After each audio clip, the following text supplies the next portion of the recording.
Mrs. Whitford, I'm sorry, but I saw this and I haven't been able to sleep. The photographer's trembling voice came through the phone. On my computer screen, she zoomed in on a photo from my daughter's wedding, and instantly, my blood pressure seemed to drop into a void. In the frame, my daughter's newlywed husband was pressing a red-haired woman against a wall, his hand wrapped around her back, their lips touching as if they had never belonged to Jacqueline. The worst part, the photo was taken exactly 2 hours before the ceremony. I collapsed into my chair, my breathing scattered. But then a cold thought slipped in. If this was real, then everything that had happened over the past 3 months, from the strange money requests to my younger daughter's disrespect, carried a very familiar scent: manipulation. And I realized this battle had only just begun. If you're still listening, tell me where you're watching from. Every comment you leave is another mark in this journey. And if this story has touched you, don't forget to hit like so it can reach even further. I sat frozen in my familiar workspace, the room filled with the scent of pine and varnish, the place where I'd spent decades building our small family woodworking shop in Scottsdale. Yet Marcy Donalds' voice still echoed in my ears like a final alarm before disaster. I was 68, widowed for 8 years, believing my life, though lonely, was at least stable, until an unknown number called and pulled me into a storm I never imagined. "You need to come to my studio as soon as possible. Alone," Marcy said. "Please don't tell Jackie, not yet." That one sentence sent a chill straight down my spine. My eldest daughter, Jacqueline Whitford, or Jackie as people called her, had been married only 3 weeks. A grand wedding at a resort in Fountain Hills, where I'd spent almost $70,000 just to see my daughter happy, stepping into a new life with the man she believed was right, Daniel Foster, a polished, soft-spoken financial specialist who seemed so genuine even I told myself more than once, she found the right one. But I no longer trusted the things I told myself. Ever since Jackie's wedding, I'd noticed small but heavy changes. She visited less, but every visit came with money requests. The way she spoke, the way her eyes scanned my house as if evaluating assets, it all unsettled me, though I ignored it. Who wants to think poorly of their own child? And then, this morning, Marcy's call ripped the last veil away. I shut my laptop, trying to stand, but my legs felt like they no longer belonged to me. I braced against the table, feeling as if all the air had been pulled out of the room. I exhaled shakily, and from the living room, Lily's voice struck me like a slap. "Mom, where's your credit card? I need to put down a deposit to fix Brandon's car." I closed my eyes. Since Lily and her boyfriend, Brandon, had moved in temporarily, I thought I was helping her through a rough patch after losing her job. But temporarily had stretched into 4 years. Brandon lay around the house like he owned it, and Lily needed a few $100s from me every week for one reason or another. I stepped out of my workspace, already exhausted before speaking. "Lily, I'm busy. We'll talk later." "Later? You're always later." "I already told you Brandon's car broke down, or do you want me to be embarrassed out there on the street?" She said, embarrassed, as if I were the reason she was ashamed, not the 35-year-old man refusing to get a job. I didn't answer. I walked straight to the kitchen for a glass of water, hiding the tremble in my hands. Then Marcy texted, "Mrs. Whitford, I'm really worried about you. Please come see me tomorrow morning. I'll explain everything clearly." I set the phone down, feeling my heartbeat in a hollow space inside my chest. I didn't know what scared me more, the truth hiding in that photograph or the idea of having to tell my daughter. That evening, after a dinner, Lily and Brandon didn't bother to clean up. The doorbell rang. Jackie stepped inside, perfect as always. Cream blazer, expensive handbag, golden hair curled neatly. "Hi, Mom." She kissed my cheek, then sat on the sofa. "Daniel and I want to buy a house, a place in North Scottsdale. 4 bedrooms, pool, great view. We just need you to help with $40,000 for the down payment." Just need you to help. She said it as if I were financially responsible for her marriage, as if the nearly $70,000 I had spent on the wedding wasn't a big deal, as if being widowed and running the woodworking shop alone for 8 years was invisible. I asked softly, "You need it that urgently?" Jackie looked at me as though my question was the unreasonable part. "Of course, Mom. The market's hot. Daniel and I have seen that house 3 times already. I'm telling you tonight because I know you'll help. You always do." I looked into her eyes and realized her smile didn't reach them. It was the smile of someone used to being given what they wanted, someone used to taking without offering anything in return. I nodded, neither agreeing nor refusing. She hugged me, a cold hug, then left. The headlights of her Mercedes swept across the living room window before disappearing, leaving the house in darkness. I stood still for a moment, then turned toward the kitchen. Dirty dishes, pizza boxes on the table, Brandon's shoes in the middle of the floor. I no longer felt like the homeowner, but like a resource for the selfish adults I had raised. I returned to my workspace, shut the door, and sighed deeply. The pine wall I had built myself last year felt like it was closing in on me. The darkness outside the window blended with the darkness inside me, and for the first time I wondered, how long has it been since I lived for myself? That night, I reopened Marcy's message, staring at the last line. "I believe you need to know." I was a strong woman, but my eyes stung so sharply I covered them with my hand. Not because I feared the truth in the photo, but because if this was real, my entire family had been built on a lie, a very expensive lie.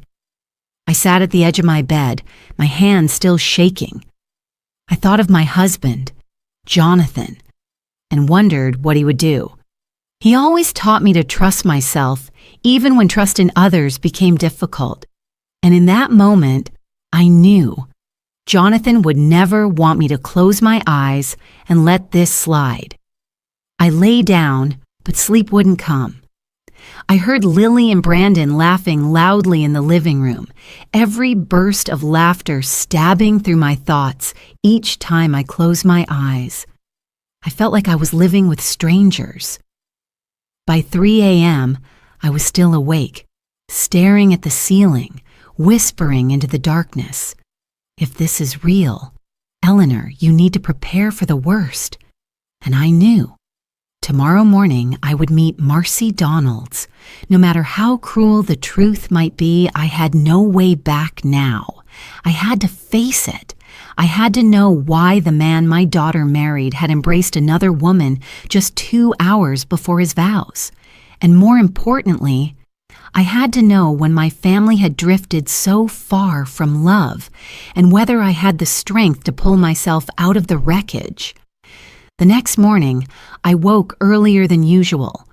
The Scottsdale sky was barely light, a pale blue veil over the distant McDowell Mountains. I tried to sip coffee, but the familiar smell did nothing to soothe the dull ache behind my eyes. I inhaled deeply, slipped on an old cardigan, and walked to my car. The drive to Marcy's studio felt longer than usual, maybe because I saw everything through the fog of my own dread. Her studio sat in the quiet arts district, a red brick building with large glass windows. I stood at the door for a few seconds, gripping my purse strap before pushing it open. The bell chimed softly, and Marcy appeared immediately. Her face was pale, her eyes apologetic. "Mrs. Whitford, thank you for coming." she said in a hoarse whisper. I nodded, afraid my voice would crack if I spoke. She led me through the small gallery into the editing room where a large monitor waited. Wedding photos I once admired now weighed heavily on my chest. Marcy sat, her hands trembling slightly as she moved the mouse. I need to say this first. I didn't go looking for these.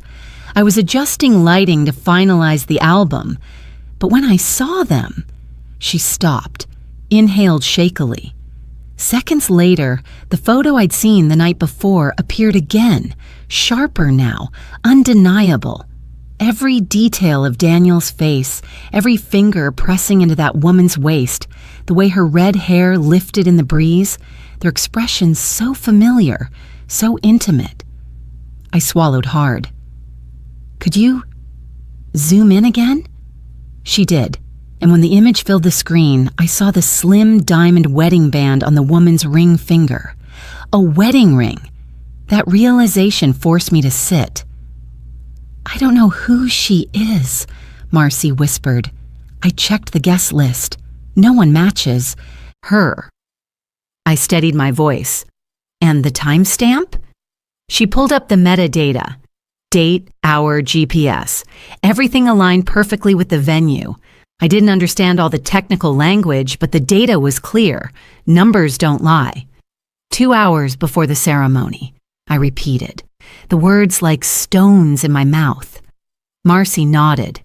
I looked at the screen, but my mind drifted far away. Outside the room, I heard the city waking up, but everything felt muffled under the pounding of my heart. I remembered Daniel's warm smile, the vows he spoke. All of it now felt like a carefully crafted performance. Why? I whispered without meaning to. Why marry my daughter if... I couldn't finish. Marcy placed a small USB drive on the table. Everything is here. The photos, the data, everything I found. I don't know what you'll do next, but I thought you should have it. I picked it up. It weighed almost nothing, yet felt heavy enough to break my spine. Why are you helping me? I murmured. She touched my arm lightly. Because if I were the mother of the bride, I would want to know the truth. I couldn't recall how I left the studio. I only remembered sitting in my car, gripping the steering wheel while sunlight pierced through the windshield, as if trying to expose the truth I wished I hadn't seen. I sat there for a long time until sweat dampened my palms. Driving home, Jackie's words from last night replayed in my head. You only need to help 40,000. You always take care of us. I had thought it was entitlement, but now, with the photos in my purse, the picture sharpened into something much darker. This wasn't just betrayal. This wasn't just fake love. This was a plan executed with precision. The lavish wedding paid by me. The demand for cash gifts only, Daniel's flawless behavior, Jackie's sudden change after the wedding. Piece by piece, the puzzle formed the image I dreaded. Money. Nothing else was the motive. I remembered Jackie rising from the sofa the night before, tossing out, I told Daniel you'd agree. You always take care of us. Yes, I had taken care of them. I had raised them with every ounce of love I had. But somewhere along the way, they began seeing me as a resource, not a mother. A cold wave ran down my spine, not because of Daniel's infidelity, but because my own children had started tearing our family apart with their greed. When I reached home, I turned off the engine but stayed in the car. My house sat quietly under the Arizona sun, but I felt like I was staring at something rotten beneath its walls. Inside, Lily and Brandon were laughing as I walked in. Brandon's feet were propped on my table, and Lily was photographing a plate of food as though preparing for a magazine spread. Neither of them noticed my expression. Neither sensed that the truth in my purse could set this entire household on fire. I walked straight to my workspace and shut the door. I set the USB in the middle of my desk. Sunlight caught the metal surface, making it look like evidence in a crime investigation. I stared at it for a long moment, then leaned back. I'm not letting them take another dollar from me. I spoke aloud, surprised by the steadiness of my own voice. The sentence wasn't fueled by anger. It was shaped by pain, humiliation, and the realization that being used by the people I loved had hollowed me out for years. I didn't yet know exactly what to do next, but I knew I would never again let anyone, child or not, treat my life as their bank account. I closed my eyes, imagining the road ahead, consulting a lawyer, reviewing all my assets, preparing to confront Jackie, reclaiming my home from Lily and Brandon. But before all that, I needed one thing. I needed to be strong. No more soft Eleanor. No more mother who always yielded. No more woman who let people take advantage. When I opened my eyes, the sun had risen higher, washing my desk in light. I stood, walked to the door, and placed my hand on the cool metal knob. A new chapter of my life was waiting, one I had never planned, never wanted, but now had no choice but to write. And I would write it. For myself, for the truth. For the years of life I refused to give away to lies.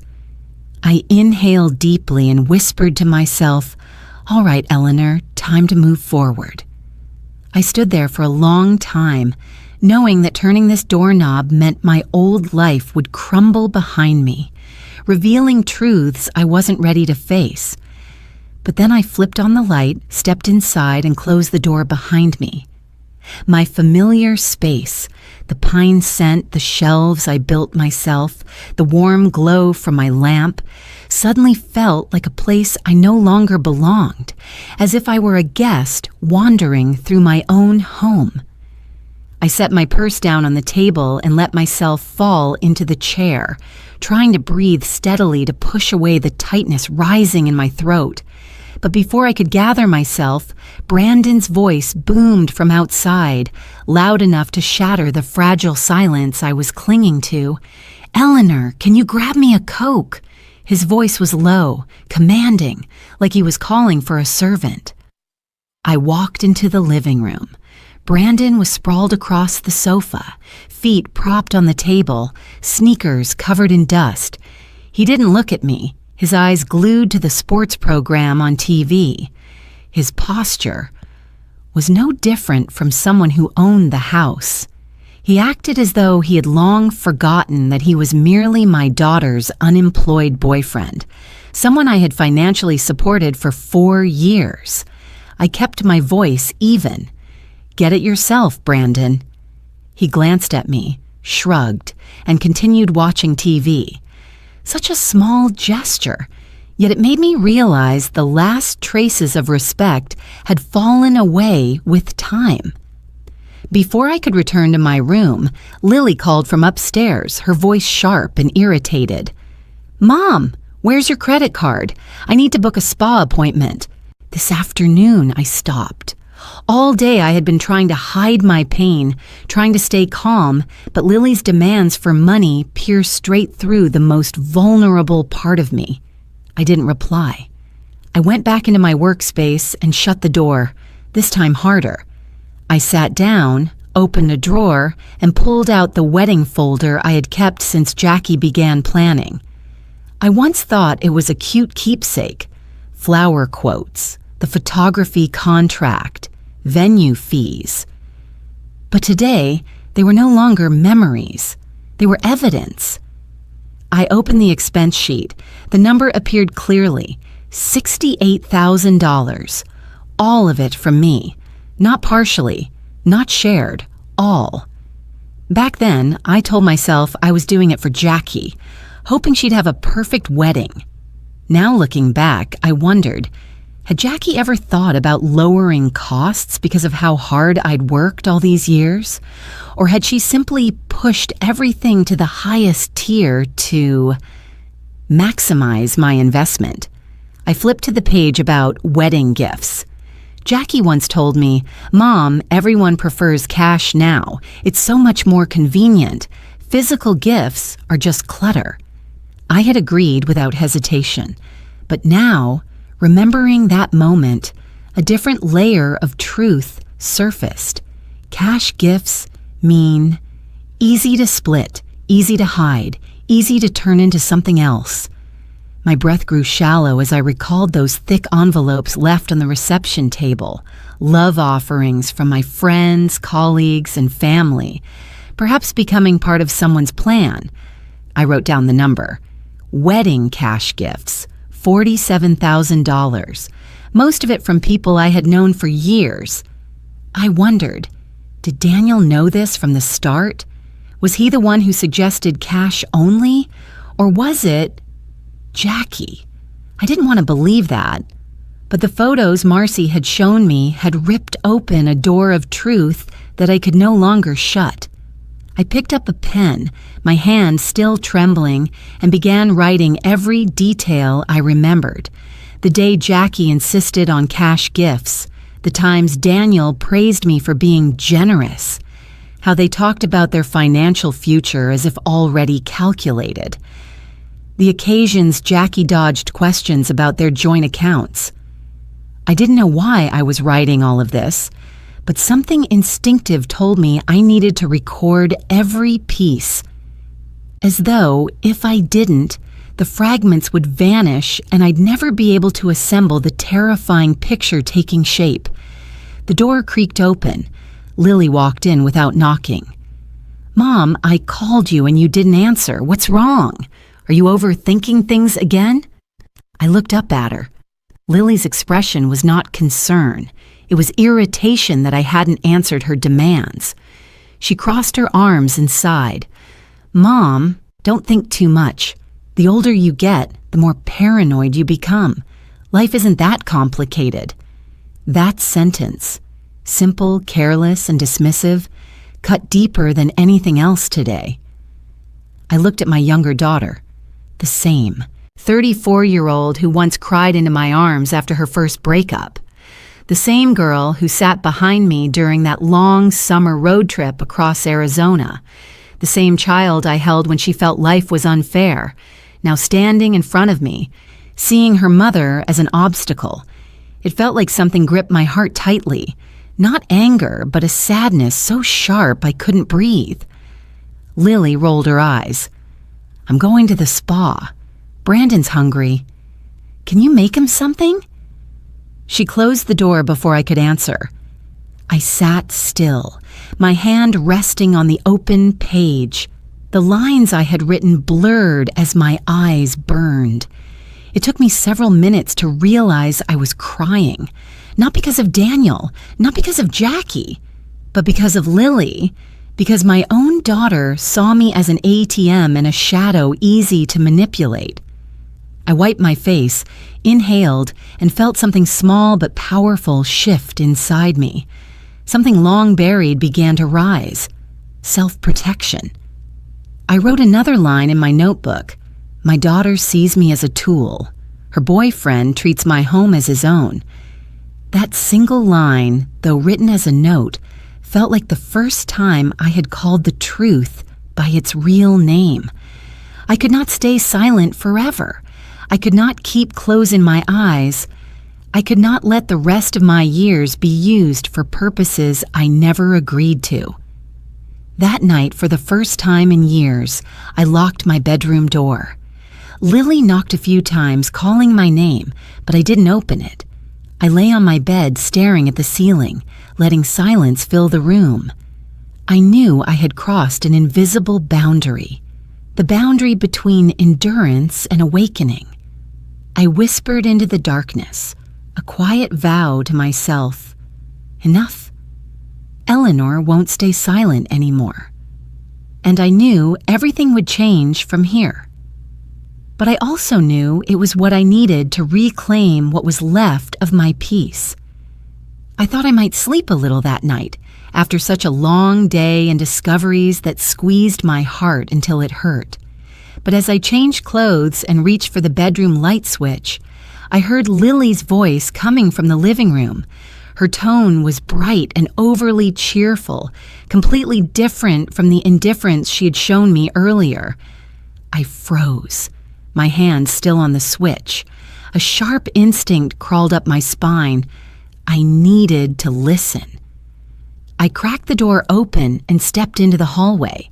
The house was quiet except for the warm light from the living room glowing onto the ceiling. Lily's voice echoed. She had put the call on speaker, as if the conversation needed no privacy, no consideration for anyone sharing the house. I stood on the stairs, hidden in the dark, heart pounding without knowing why. "Tell me again," Lily laughed, a sugary laugh with something sour underneath. "She's really gonna dump him?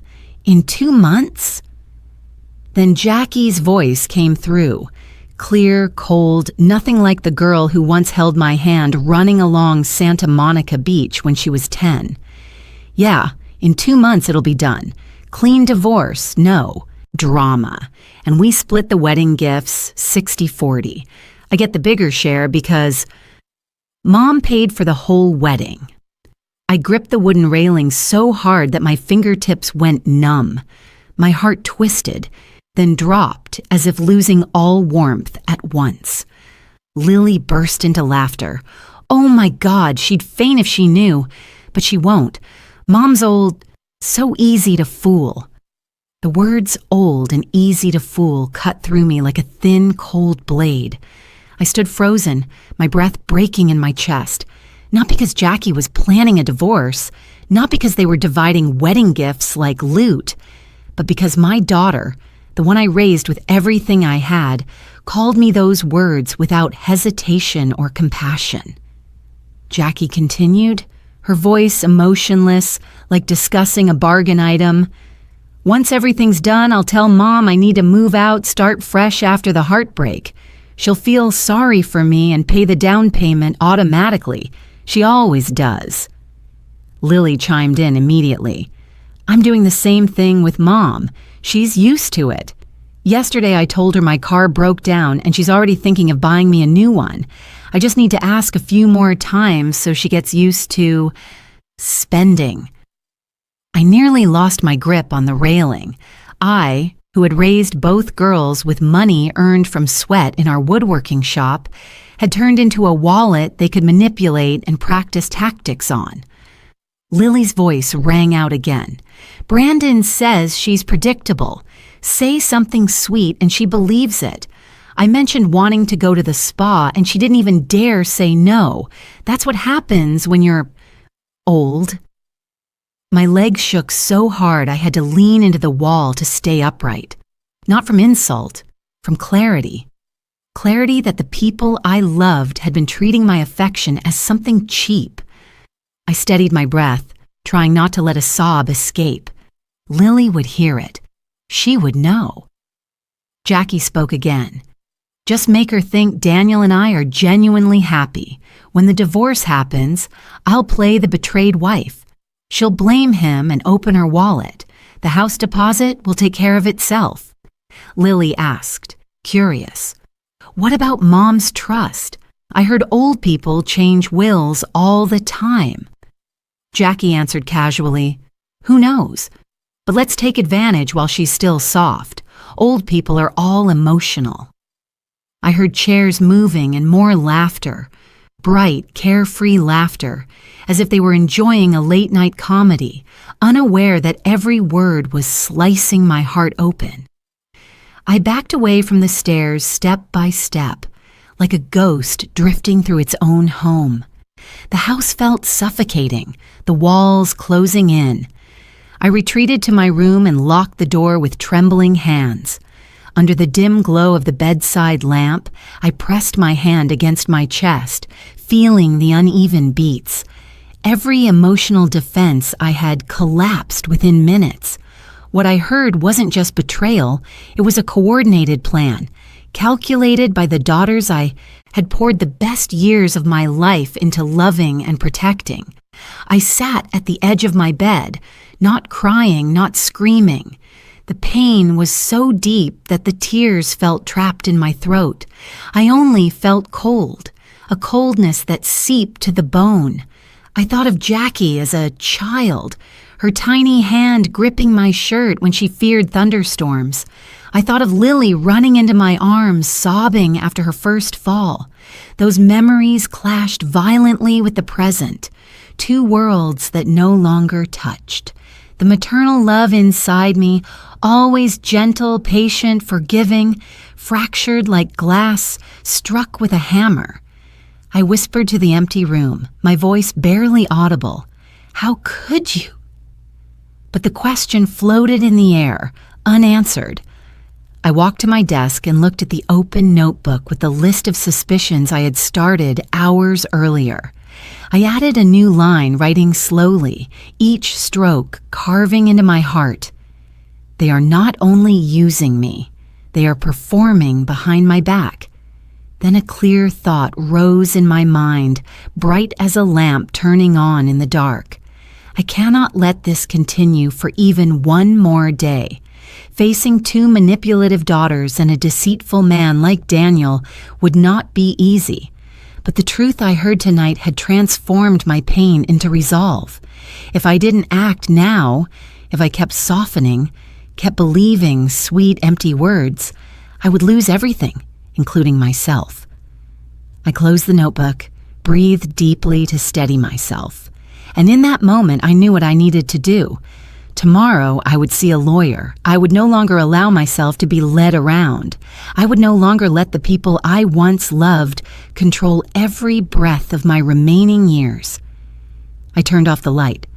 The room fell into darkness, but in my heart, for the first time in a long while, a faint glow, small but unmistakable, began to rise. Not hope, strength. A strength I never thought I still had after 68. And so, in the quiet of the night, I took my first step out of the hurt and onto the path where I would reclaim my life. I arrived at attorney Harold McIntyre's office the next morning, a mix of tension and determination churning inside me. The late June Scottsdale sun burned fiercely, its light shimmering against the pavement. I sat in my car for a moment, my hand resting on the steering wheel, feeling as if I were about to step into a confrontation I had never imagined facing. All my life, I had been the mediator, the peacemaker, the one who soothed family conflicts. But today, for the first time, I was here to declare something. I would protect myself. Harold's office was inside a quiet, elegant 3-story glass building. The sign reading Harold McIntyre, Family and Estate Law was mounted near the entrance, gold lettering on walnut. Inside, the soft scent of pine and fresh paper greeted me, reminding me of my late husband's workshop, where he once spent hours at the lathe. The memory nearly made me wobble. Harold stood as soon as his assistant led me into the IE conference room. He looked to be in his early 50s, salt and pepper hair, formal demeanor, but calm, respectful eyes, the kind that made people trust him without being told to. "Mrs. Whitford," he said, extending a hand, his deep voice steady. "Please have a seat. My assistant said you have an urgent matter?" I took a deep breath, set my bag on the glass table, then pulled out the USB Marcy had given me, along with the notebook filled with numbers, dates, and the conversations I'd heard the night before. "I need you to look at these," I said, hearing my own voice tremble slightly. I think my daughters are deceiving me, and my son-in-law too." Harold tilted his head, not surprised, simply turning on his computer and inserting the USB. When the photos appeared, Daniel holding the red-haired woman tightly, his hand tangled in her hair, he frowned and took precise notes. "Does this photo have metadata?" he asked. "Yes, the photographer verified everything for me." "Good, very good." What struck me was that he didn't react with shock or pity. He received everything with a cool professionalism, but not indifference. A part of me felt steadier. Clearly, this was not beyond his ability to handle. "And this," I said, opening the notebook to the page where I had written down the conversation between Lily and Jackie, my voice gradually more even, more solid, "is what I heard last night." Harold read without interrupting. He simply nodded a few times, as if each line was fitting into a picture he'd already partly predicted. When I finished, he set the USB on the table and said, "Mrs. Eleanor, I want you to understand something clearly. This is no longer a normal family issue. This is deliberate financial exploitation." I leaned back. Hearing it spoken aloud by someone else made it real. It was no longer a passing nightmare. It was truth I couldn't deny. "Now," Harold continued, "I need you to provide everything you have. The photos, notes, wedding expense sheets, messages, anything at all." I handed everything to him. They spread across the large table, the evidence of 3 heartbreaking months I had endured in silence. Harold arranged them into sections, then looked straight at me. "First, let's talk about Lily and her boyfriend. How long have they lived in your home?" 4 years, I answered. His eyebrows lifted slightly. "And is there a lease agreement?" "No, just let them stay. I thought Lily needed support after her divorce." Harold nodded, then said something that made me sit upright. "In that case, under Arizona law, you can require them to leave within 30 days. No disputes, no lawsuits. They have no legal right to stay in your house." It felt like the floor lifted beneath me, carrying me toward a light I hadn't seen in months. Truly? I can do that? Completely legal. I looked down at my hands. They were shaking, not from fear, but from receiving back a power I thought I had lost. Harold went on, "As for your assets, I recommend establishing an irrevocable trust." I knew what a trust was, but not the details, so he explained, step by step. "A will can be contested," he said calmly. "Children can claim you were influenced, pressured, or not mentally sound." I flinched. Jackie had once remarked that older people change their wills often. Clearly, they had considered that angle. "But a trust," he said, resting his hand on the documents, "cannot be reclaimed, cannot be altered by anyone else, and most importantly, cannot be contested. Once assets are placed into a trust, they are nearly fully protected. You can still use them, still live in your home, still manage your money, but after you pass, no one can fight over or seize anything." I sat, stunned. A rare wave of relief washed through my chest.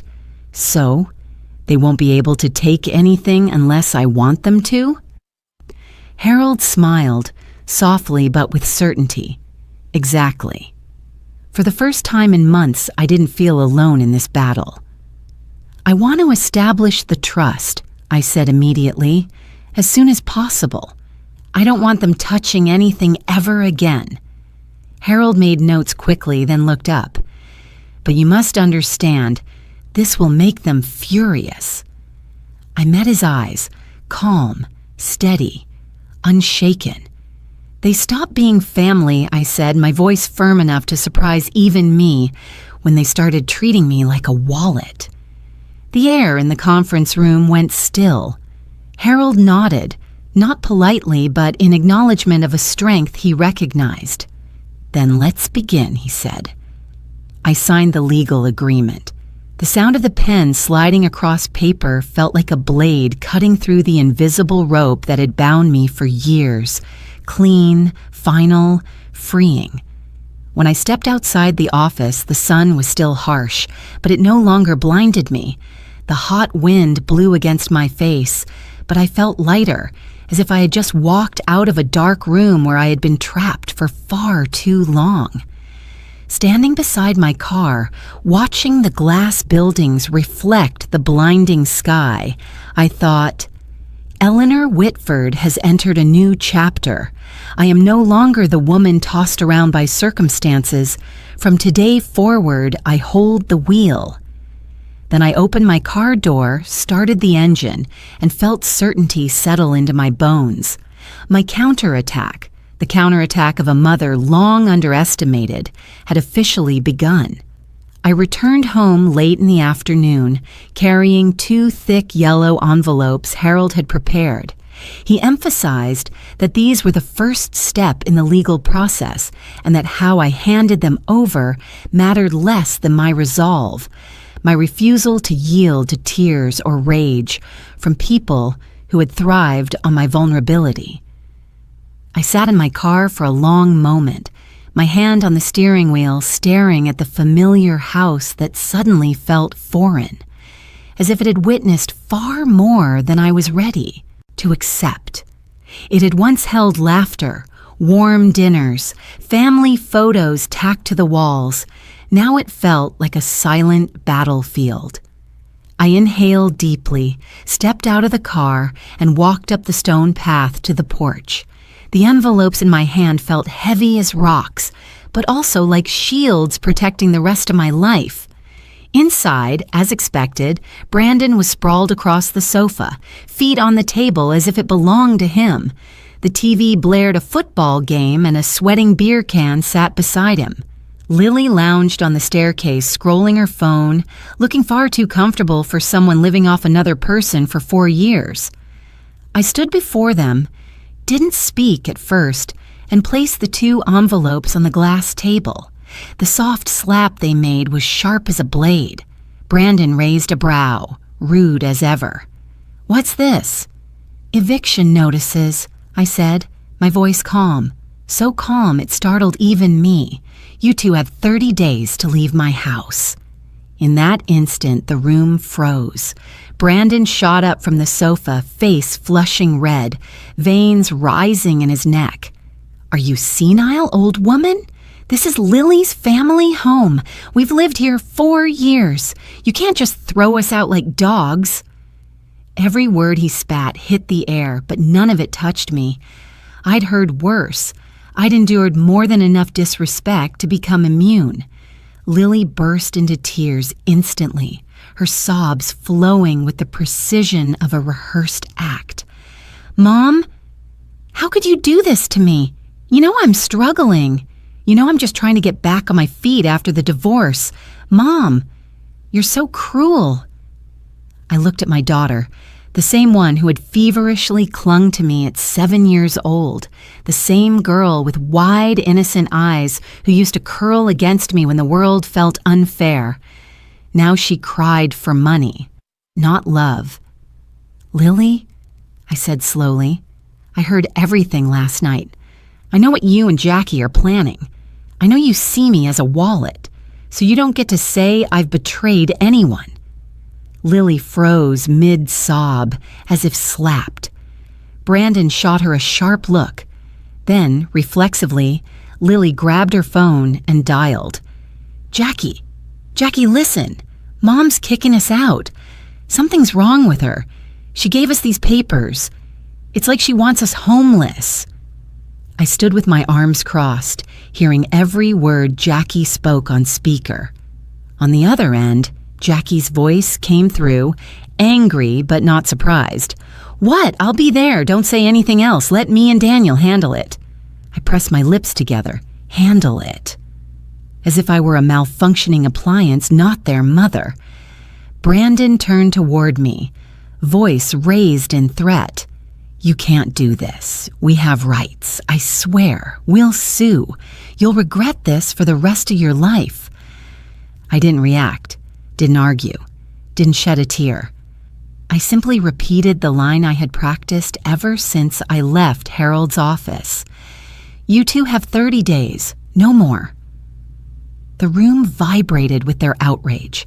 Lily sobbed harder. Brandon kicked the table leg, knocking over a vase, water spilling onto the rug. I turned away and walked back to my workspace, locking the door, just as Harold advised. I heard Lily's sniffles, Brandon's curses, their frantic whispering. None of it hurt anymore. It only confirmed my decision was right. I opened my notebook and documented each behavior, each word, each reaction. Every detail mattered if they tried anything. My hand trembled slightly as I wrote, but not from fear, from the realization that I had stepped into a new version of myself, a woman who protected herself, a woman who no longer mistook silence for kindness, a woman who had endured enough to learn that gentleness is not weakness. When I finished the page, I looked up at the glass panel in my workspace. My reflection stared back, older, tired, but with eyes shining in a way I hadn't seen in years. I was in control. The feeling was so powerful I placed a hand over my chest to steady myself. And what Lily and Jackie didn't know, the truth I had no reason to tell them, was the most important thing of all. Every asset I owned, this house, the woodworking shop, savings, investments, everything had already been transferred into the trust. No one, not a single person could touch it. Not my daughters, not my son-in-law, not the freeloader in my living room. I closed the notebook and leaned back, filled with a strange calm. The battle had begun, but for the first time in a long while, I wasn't the one pushed into the corner. I was the one stepping forward. I was the one holding the light. I was the one deciding. And silently, I made a promise no one else could hear. Eleanor Whitford will not let anyone take her life from her ever again. I knew from the moment I heard Jackie's car pull into the driveway that the evening wouldn't be just another family dinner. Not after everything that had happened, not after I handed the eviction notices to Lily and Brandon, and certainly not after the whispered schemes Jackie murmured on the phone. Words that still felt carved into the walls of my mind. I stood in the kitchen, stirring a pot of sauce, the steam rising and fogging my glasses. I tried to keep everything steady, tried to ensure my hands didn't tremble, even though I knew tonight wasn't about the roasted chicken I was preparing.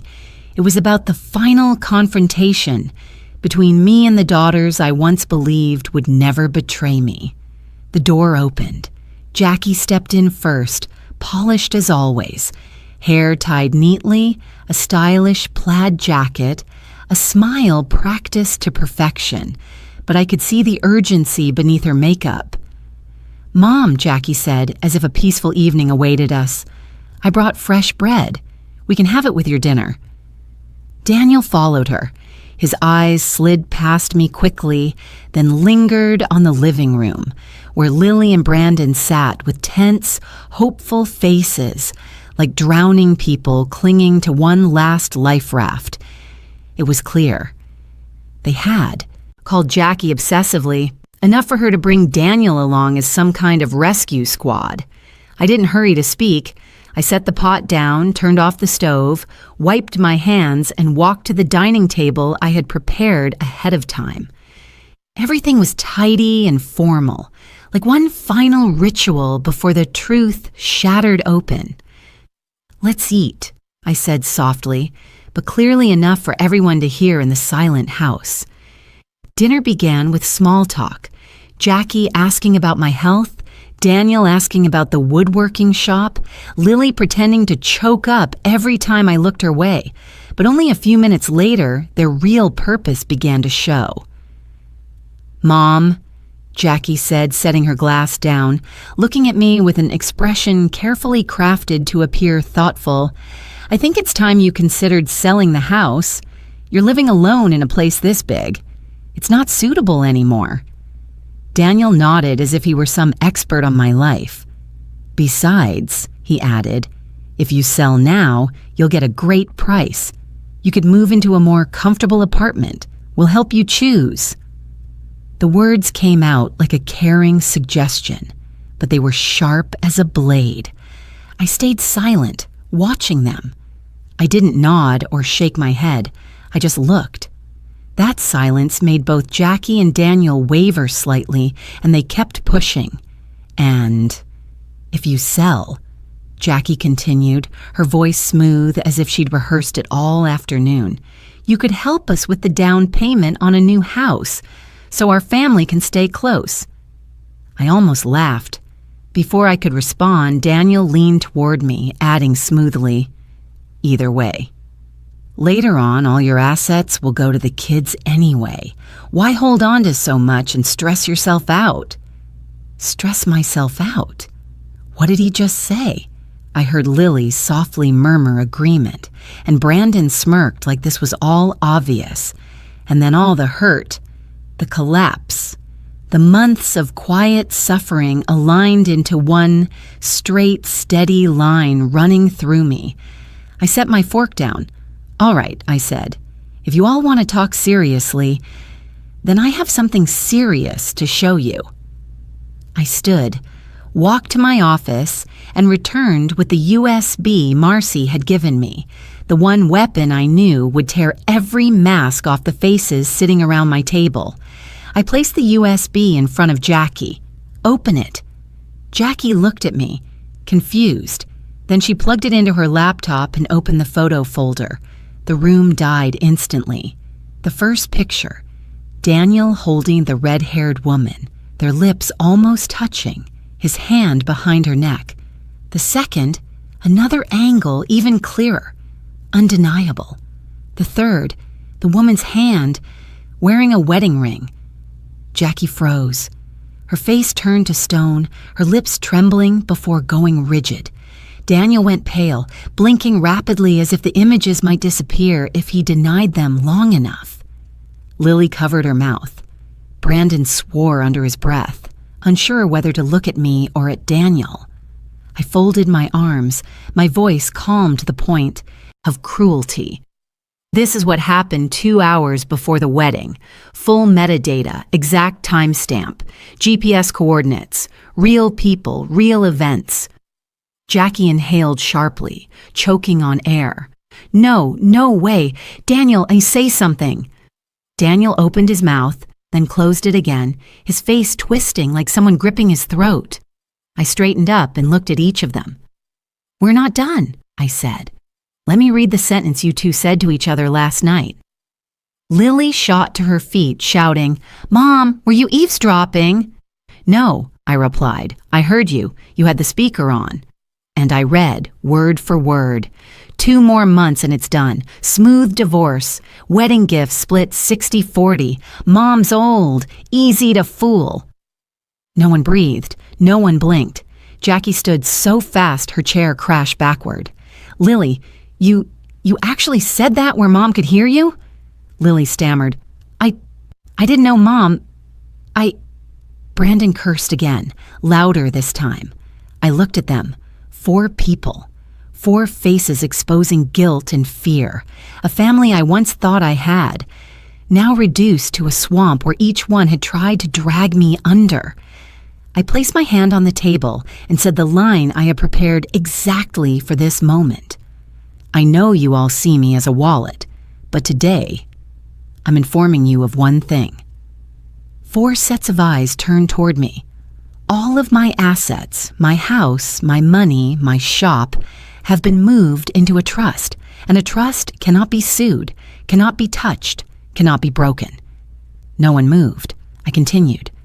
Later on, by law, each of you will receive the minimum share, not 1 cent more. Jackie nearly collapsed back into her chair. Daniel gripped the edge of the table, white as a sheet. Lily began to cry. Brandon muttered curses, but his voice was shaking. I stood up. Dinner is over. I left behind a table full of cold food and 4 people watching their world collapse in an instant, like walls losing their foundation. I walked into the hallway, feeling as though I had stepped out of a room filled with toxic smoke. Behind me, I heard Jackie sobbing. Daniel mumbling something like an apology, Lily crying out in a mix of desperation and rage. But none of it touched me anymore. In that moment, I understood perfectly. My family didn't fall apart tonight. It fell apart long ago. Tonight. They simply saw what was left of it, clear and bare, like the truth I had laid on the table.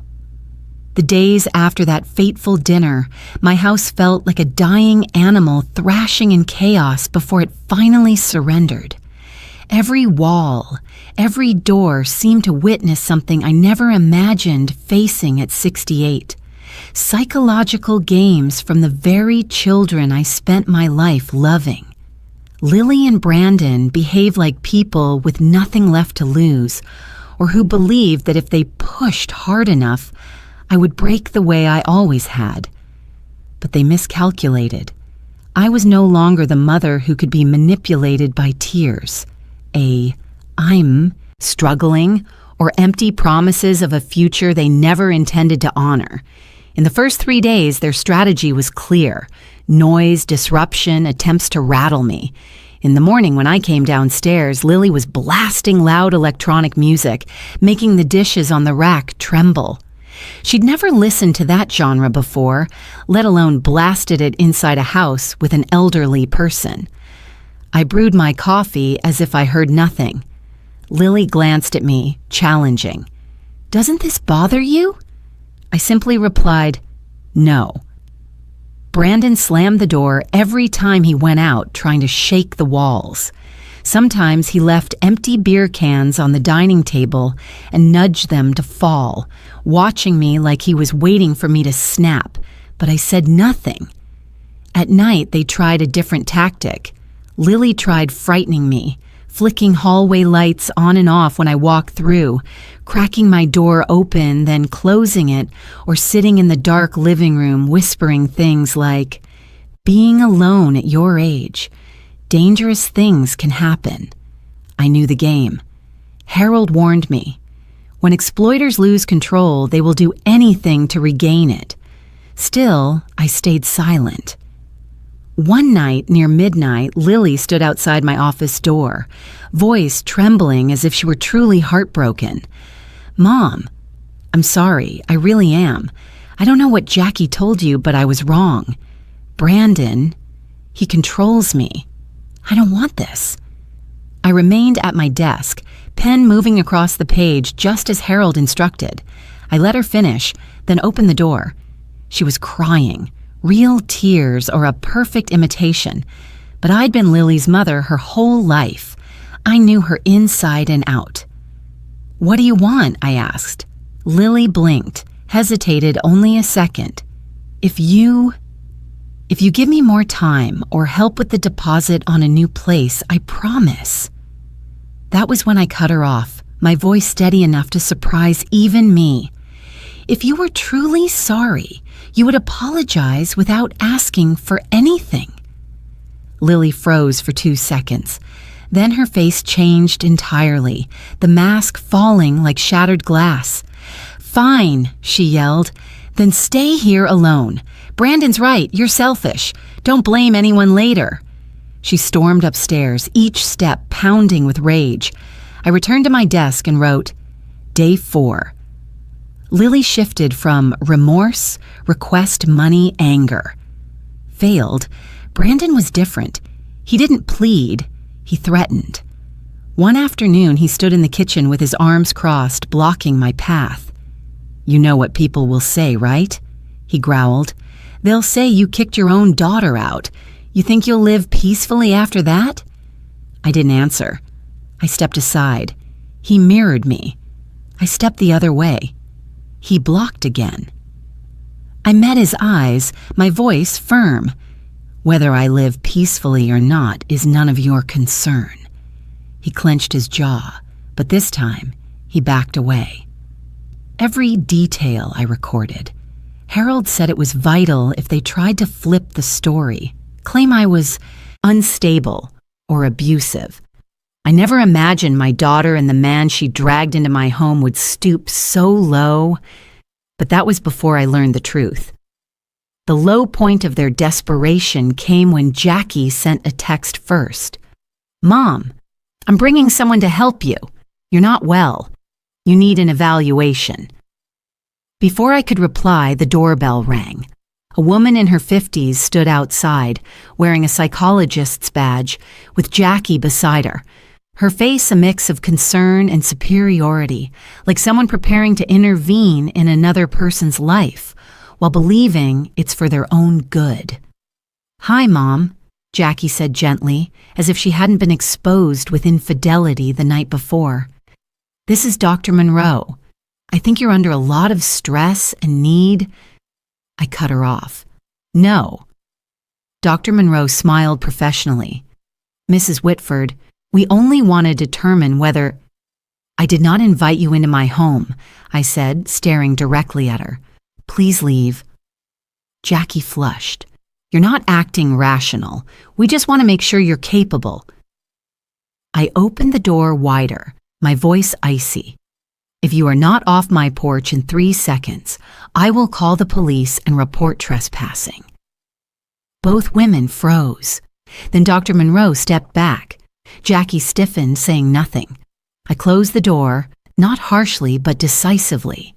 In the silence of the house, I heard Lily whisper from the stairs, "What happened? She kicked you out." Jackie hissed back, "Fine, let her destroy herself. Just watch." They left. And for the first time in months, hearing my daughter's voice didn't frighten me. It didn't hurt.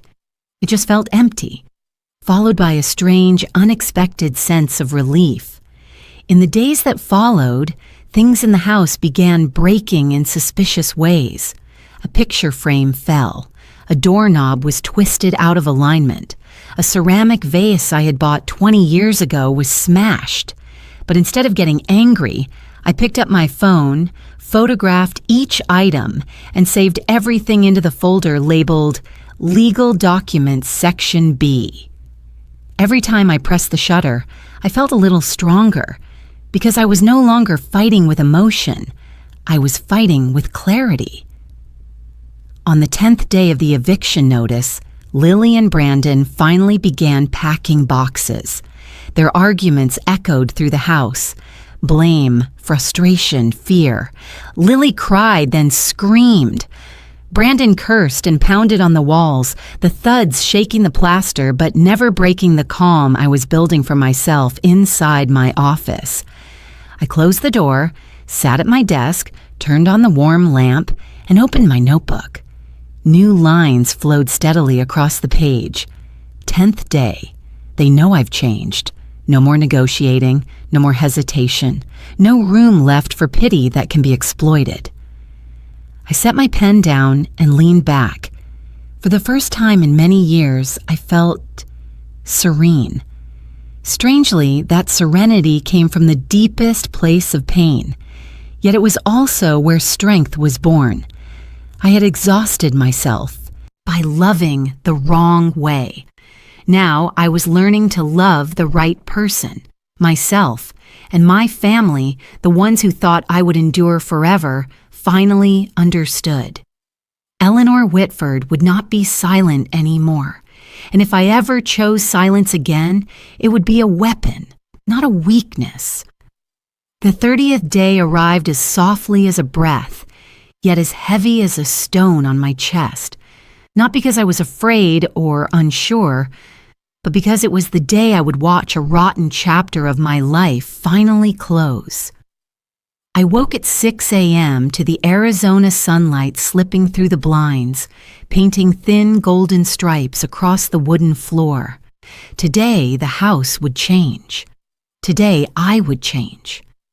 I made my coffee and set the cup on the table in silence. There were no pounding footsteps on the stairs, no fights erupting in the living room, no beer cans rolling across the floor. It felt like the quiet before a storm, except I no longer feared storms. At exactly 8 a.m., the doorbell rang. I opened it to find Harold standing there, immaculate as always, holding a stack of documents. Beside him were 2 Scottsdale police officers, a man around 40, and a woman whose stern eyes softened when she met mine. "Mrs. Whitford," Harold said, "I'll be with you through the entire process. Everything is within the law. No one will give you trouble again." I nodded. In that moment, I felt like two solid walls had risen behind me. We stepped inside. Lily and Brandon had no idea the police were coming. Lily was sprawled on the sofa, hair messy, phone in hand. Brandon was still asleep, crumpled in a blanket like a lazy child. When they saw the officers, Lily shot upright as if doused with cold water. "What is this?" she screamed. Brandon jerked awake, eyes wide, panic flashing into anger in a heartbeat. "What the hell is going on?" The lead officer spoke in a firm but professional tone. "Today is day 30 since the eviction notice was delivered. You both have 2 hours to pack your belongings and leave this property." The room exploded instantly. Lily shrieked, "No, no, no! Mom, you can't do this to me! This is my home! I've lived here for 4 years!" The officer repeated calmly, "There is no rental agreement. This is the homeowner's legal right," and Mrs. Whitford followed every required step. Brandon lunged toward me, pointing a finger in my face. "You're insane! You'll regret this! You think this is right?" Harold stepped forward like a quiet shield. "If you continue threatening her, we are authorized to restrain you."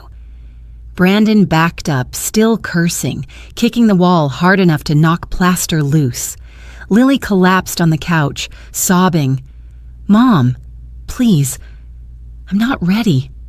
I have nowhere to go." I stood there looking at my daughter, the same child who once held my hand when she feared the dark, the same child who slept on my chest as a baby. But I didn't see that little girl anymore. I saw a woman who had learned to survive through manipulation, draining the mother who gave her everything. "Why are you doing this?" Lily wailed. "Why are you throwing your daughter out?" I inhaled slowly. My heart didn't hurt the way it used to. Now there was only clarity. "Because you threw me out of your heart first," I said, "and I cannot live with people who see me as a wallet." Lily broke into harder sobs, but I didn't move. The officers started the timer. 2 hours.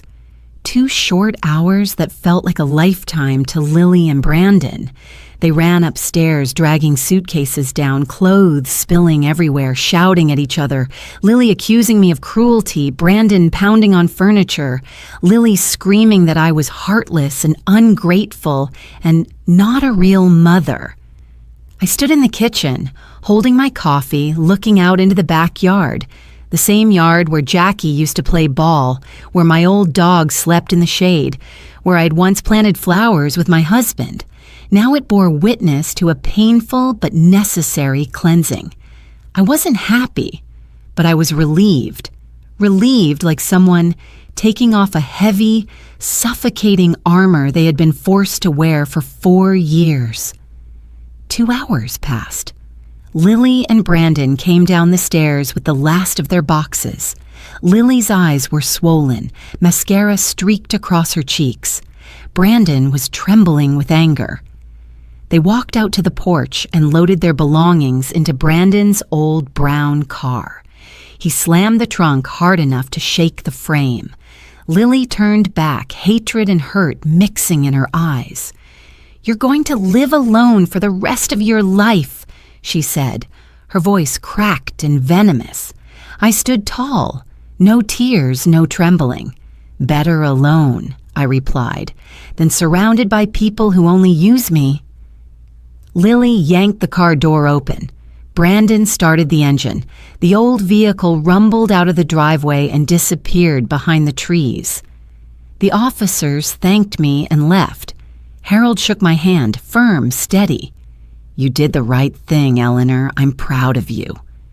When the door closed, a silence unlike anything I'd heard in years washed over the house. A silence so deep I could hear my own breath. A silence So complete, the ticking clock sounded alive. A silence that finally let me realize this was the first time in 4 years I had the right to peace. I walked to the living room chair, the one I never dared sit in because Brandon claimed it as his spot, and sat down. My face felt cold. My back ached. Then, the tears came. Not because I had lost my children, not because I was hurt, not because I was lonely, but because after 4 years, after dozens of sleepless nights, after having my heart squeezed by betrayal over and over, I finally felt myself return. I had found my way back to who I was. I had chosen myself, and it was the best choice I had ever made. One quiet morning, as I was brewing chamomile tea to start my day, the phone rang. Sunlight filtered through the kitchen window, painting soft stripes across the walnut countertop I loved so much. Everything felt peaceful, so when the phone buzzed, I sensed the stillness was about to be disturbed. The caller ID read, Jackie. I stared at it for a long moment before answering. Not out of fear, because I had broken the habit of rushing in to comfort her every time she was upset. I wanted to respond with the calm I had fought so hard to earn. "When will you stop destroying my family?" Jackie said. No greeting, no breath, just an attack as if I were the cause of every misery in her life. I sat down, hands wrapped around the warm cup. My voice was soft, steady. "Jackie, I'm not destroying your family. I'm simply refusing to let it destroy me." Silence, a few seconds long. I could practically hear Jackie's angry breathing, as if my words wounded her more than anything else could. Then her voice cracked, furious, desperate. "If you hadn't interfered, if you hadn't blown up everything with Daniel, none of this would have happened." I closed my eyes, recalling the photos Marcy had given me, the messages Lily overheard, the months of Jackie letting me pay for everything, every bill, every debt, every mistake. "No, Jackie," I said. "Your marriage fell apart because you and Daniel were using each other for money, not because of me. I wasn't the one cheating 2 hours before the wedding, and I wasn't the one calling me own mother easy to fool." She fell silent again. So long I thought she might have hung up. Then her voice returned, brittle as dry leaves. "You'll regret this, I swear." I simply answered, "I've regretted enough for the past 30 years, Jackie. Now it's time I choose for myself." I was the one who hung up, something I had never done before. A few days later, I was watering the lavender along the back porch when my phone pinged with a message. I wiped my hands and checked it. "Daniel Foster, if you stay quiet about the photos, I'll send you $10,000. I want this resolved fast." I stared at the text, not angry, not shocked, just amused. He thought my dignity, my self-respect, the betrayal of my daughter, his brazen infidelity right before the ceremony were worth $10,000? I pressed block without replying a single word. The phone went still again, as if it too felt relieved to cut off something toxic. Word about the divorce spread faster than I expected, not because I talked. I hadn't said a single thing to anyone. But people who live by deceit rarely keep secrets well, especially when their lives start breaking apart piece by piece. According to what Harold heard from a colleague who handled divorce cases, Jackie and Daniel's battle resembled a wildfire, furious, chaotic, consuming everything they had tried to build on lies. Jackie accused Daniel of infidelity. Daniel accused Jackie of hiding wedding money. They dragged each other between court and lawyers' offices like two drunk strangers fighting in the street. The wedding gifts, $47,000 from people who trusted them, evaporated like steam. It all turned into legal fees, court costs, investigative expenses, and other pointless attempts to prove the other one was worse. In the end, they were left with nothing but resentment and two empty skies. And I? I watched from afar, not bitter, not pleased, simply detached, as though I were watching a play that once threatened to drown me, but now I had stepped off the stage entirely. One evening, I sat on the porch with a light shawl over my shoulders, watching the sunset burn the sky orange. I turned on the warm lights along the stone path, lavender scent drifting in the breeze. For the first time in ages, I truly felt alive, not surviving, but living. I placed my hand over my chest, where my heart still beat steadily, strongly. I no longer felt heavy when thinking of Jackie. I no longer hurt when thinking of Lily. I no longer blamed myself for giving too much. I felt only one simple truth. Freedom is worth more than anything, more than expectations, more than the weight of motherhood, more than the fear of loneliness they used to control me. Freedom is knowing I don't owe my life to anyone. Freedom is standing up and walking out of the dark without waiting for someone to pull me. Freedom is choosing peace, choosing myself, choosing a path free of those who see me as property. And as the sky turned purple, I smiled. A real smile, one that made my eyes sting just a little. I had lost much, but I had found the most precious thing again, myself. Eleanor Whitford, a woman who finally understood that sacrifice is not destiny. It is a choice, and starting today, I choose freedom. 3 weeks passed after Lily and Brandon left the house, and what surprised me most wasn't their absence, but the absence of the noise they carried with them. The house was so spacious I could hear the wind slipping through the door frame, the wood expanding and contracting with the change in temperature, and even the echo of my own footsteps across the clean wooden floor. For 4 years, I hadn't realized how beautiful those sounds were. Gentle, honest, and untouched by resentment, demands, or disrespect. I lived alone, and for the first time in my life, alone didn't mean lonely. The first morning after they left, I woke at 7 a.m., went down to the kitchen, and stood there for quite a while. The coffee machine Brandon had dropped countless times stood intact on the counter, gleaming under the sunlight. I placed a coffee pot in, pressed the button, and listened to the steady hum of the machine, without fearing someone would yank the plug or shout about needing the stove, or complain about anything except maybe that the coffee would brew, a little stronger than I liked. That small piece made me laugh, a real laugh, soft as smoke, one that felt like it had been asleep inside me for years. On the third day, I took out the paintbrush set my husband had given me in 1985, a gift I had never truly used. Back then, life was too busy.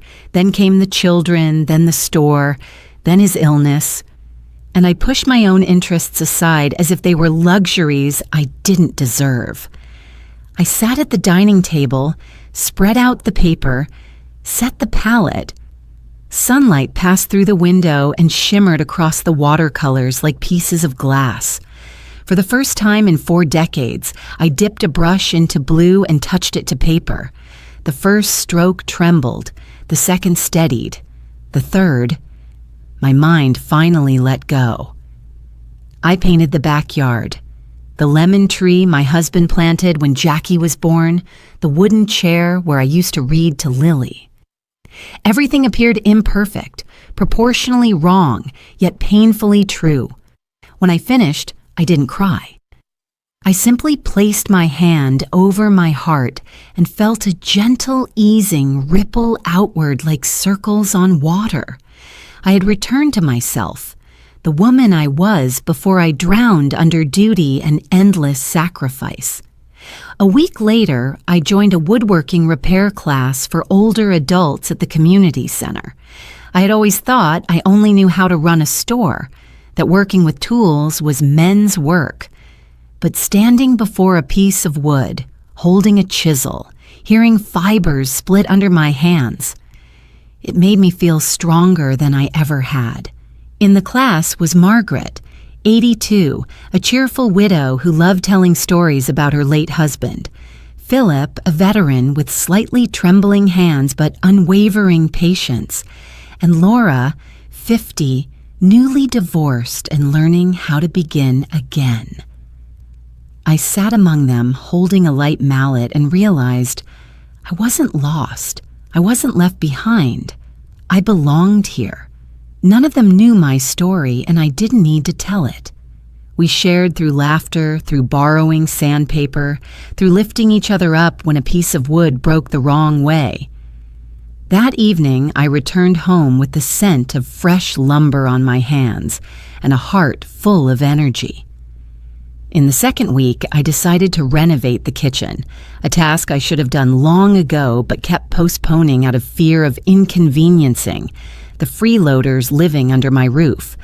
I bought new wall cabinets, a power screwdriver, a measuring tape, and a roll of vinyl covering. The store clerk was shocked I intended to do it myself. It took me 2 days to remove the old cabinets, sand the surfaces, measure carefully, and install each unit. At times, I was so tired I had to sit on the floor, but the feeling of rebuilding my own home kept lifting me back to my feet. When I mounted the final cabinet, I leaned against the counter, sweat sliding down my temple, and thought, "Eleanor, you were never old. You were just held down by people who dragged you under." In that moment, I felt young again, not in age, but in spirit. That weekend, Harold emailed, "Your trust is complete. Your assets are fully protected. No one can alter or dispute anything." I read those lines 3 times. Each time felt like placing another solid stone beneath the foundation of my new life. I no longer had to fear Jackie suing. I no longer had to fear Lily demanding a share of the house. I no longer had to fear Daniel returning with lies. I no longer had to fear losing everything I had spent my life building. I sat quietly, then burst into a long, clear laugh, the kind I couldn't remember producing in years. That afternoon, while I was sorting my paintbrushes, the phone rang. Marcy Donalds, the photographer who helped me see the truth. I answered. Her voice was warm, slightly hesitant. "Eleanor, I've been thinking about you these past weeks, wondering if you're all right. You said you'd check in. I just wanted to make sure you're okay." I looked at the half-finished painting on my table, blue sky strokes and soft lavender. I smiled. "I'm all right, Marcy. Actually, I'm better than ever." She exhaled in relief. "I'm so glad to hear that." I picked up my car keys. "Marcy," I said, my voice carrying a sincerity even I could recognize as new. "I owe you a thank you. You helped me escape a life that was going in the wrong direction. Are you free for coffee? My treat." On the other end, she laughed, simple and warm as late afternoon sunlight. "I'd love that." I hung up. I looked around my house, for the first time completely mine. I looked at my life, for the first time completely my own. I grabbed my purse, stepped outside, and took a deep, full breath. Freedom isn't just the absence of chains. Freedom is when your heart feels light enough to lift. And I, Eleanor Whitford, was beginning to lift. I stood before the mirror in my bedroom, adjusting the thin scarf around my shoulders, and for the first time in years, I saw no fear or exhaustion in my eyes. Instead, I saw clarity, ease, and something I thought I had lost: respect for myself. 3 months earlier, I had been a mother used, cornered, treated like a walking wallet. I endured, bent myself in half, convinced that was what a mother must do, that love meant unconditional sacrifice. But betrayal and cruelty from the very people I raised taught me a lesson I should have learned long ago. Love does not include allowing others to destroy you. Sacrifice is not a mother's destiny. Boundaries are part of love, not the opposite of it. When I drew my first boundary, I thought I would collapse. Instead, it held me up. I went from a woman trembling when her daughter mocked her, old and easy to fool, to the woman who stood tall at her doorway and said clearly, "You have 30 days to leave." I went from someone heartbroken by her son-in-law cheating on the wedding day to someone who placed a USB on the table and revealed the truth without a hint of hesitation. I went from someone who believed life after 60 was nothing but waiting to someone rewriting her life at 68 with new colors, new joy, and new self-respect. Looking back, I realized something important. I was never alone. There was Marcy, the woman who stayed up late to send me the photos that changed my life. There was Harold, the calm, persistent attorney who handed me the legal shield that protected my future. There were neighbors who left bread on my porch or asked if I needed help fixing a faucet. There were strangers who smiled when they saw me carrying a basket of flowers, as if they sensed the lighter steps beneath my feet. I once thought I was left with an empty house, but really, I had a small world full of quiet kindness, one I had been too drained to notice before. I slipped my purse over my shoulder. Inside were only my wallet, my phone, and the small notebook where I recorded my healing. I locked the door, stepped onto the porch, and when I opened the garage, the Scottsdale sunlight poured in, bright and pure. After many years, I was about to walk into my first coffee outing, not a tense family meeting, not a stressful appointment with a lawyer, but a simple, sincere invitation. A meeting to say thank you, a meeting to open the door to a new chapter. I looked up at the sky, wide and blue. White clouds drifted gently like clean pages, and the breeze carried the scent of desert dust and the lavender blooming at my doorstep. I smiled, a real smile rising from the deepest part of me. I whispered, "The rest of my life is mine, and no one else's." And I believed it with everything inside me. After more than 40 years of being a mother, a wife, a woman carrying the world for everyone else, I had forgotten something simple. I also deserved a life of my own. Today, at 68, I stepped into the sunlight with weightless feet, as if I had just been freed after years imprisoned by expectations and unspoken obligations. The Scottsdale sky was so blue it felt like I was staring at an unwritten map, not one to follow, but one I would draw myself. I closed the garage door, held the car keys, but paused for a few seconds just to breathe, not to gather courage, but to savor the rare feeling of full autonomy. A new chapter begins not with thunder or shouting or the crash of broken things, but with the soft sound of my own footsteps on the concrete, leading me to the place I should have reached long ago. I opened the car door. I stepped in. I smiled. A new life, unburdened, unblamed, free from the shadows of exploitation, was unfolding right before me, and I knew I was ready. Thank you for staying with me all the way to these final lines of my journey. If you're listening to my story, perhaps somewhere in your own life you've had a crossroads too, a moment when you had to stand up and protect yourself even while your heart was still bleeding.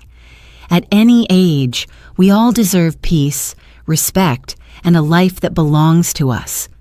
I would love to know, where are you watching this from? Did any part of my journey remind you of your own or make you reflect on something in your past? Feel free to share in the comments. Your story might become the strength someone else needs to rise again. And if you enjoy stories about resilience, awakening boundaries, and rediscovering yourself after years of sacrifice, please like, subscribe, and stay tuned for the next stories. I'm truly grateful to have you here, because sometimes just one more person listening can make someone's whole world feel warmer.